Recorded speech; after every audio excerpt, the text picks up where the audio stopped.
Yeah, it looks like our dry conditions will continue for a while, but we are going to see warmer conditions. If you like the 80s, we got plenty of that coming next week. In fact, mid-upper 80s potentially. So it's going to be quite a warm stretch. And by the time we get to the end of next week, we're probably going to start needing some rain, given all the dry conditions that'll start forming out there. But warmer tomorrow than we've had for Thursday. There's that cold front I mentioned early in the broadcast coming through. There could be a sprinkle or shower, but it's going to be fairly dry atmosphere. So I think cloud cover will be what we'll see through Friday evening.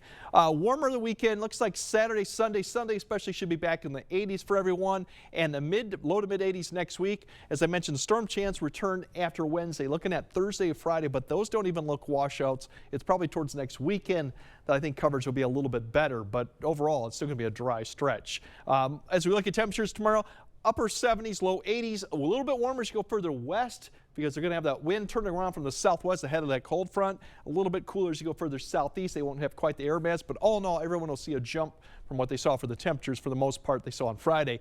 Given that, here's that front coming through, and really it's just a very thin line cloud cover and a wind change. That'll come through maybe 5 to 6, 7-ish p.m. for Eau Claire. You see just some isolated showers, and it's really going to struggle to get some of this moisture to the actual ground. I think a lot of it will just be cloud cover. It'll kind of swing through about 10 p.m. for the rest of the area. Most areas will just see a brief period of cloud cover, and that's really about it. The winds will turn around to the northeast. Going into Saturday, our temperatures will be actually milder than we see going into Friday. We'll be more into the 50s and 40s, but notice the wind turning around from the northeast. That wind might actually keep the temperatures down a little bit for some areas, especially further north you go for Saturday. So maybe more low to mid 70s, but there'll be other areas that pretty much will be fairly similar to Friday too. So mid to upper 70s. You might see an 80, but I think most areas will be in the 70s. More 80s as we go into Sunday. As that wind turns around to the south.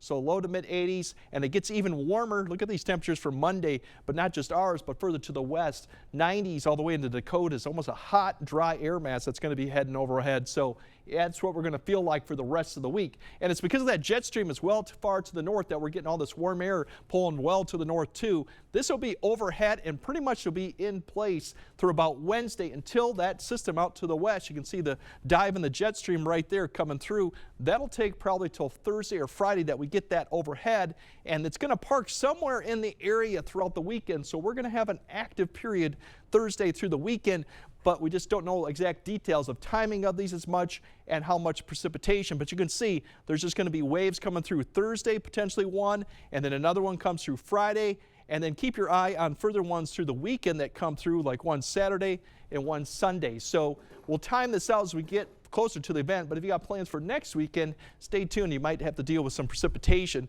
You can see those Thursday and Friday chances, but most of those days will probably be dry. Look at those temperatures, mid 80s. We could even see some upper 80s up there, and then eventually we'll see lowering temperatures towards Friday too. So all in all, dry. By the time we get to this point next week, we'll probably need some precipitation because it'll be almost 2 weeks really that we've seen quite measurable precipitation. We don't need it. No, we don't need it, Greg. Eventually. We will need it. It's good for all the planning. We're getting crops in, but eventually we'll need some precipitation. Absolutely. Okay. Yep. Thanks, Greg.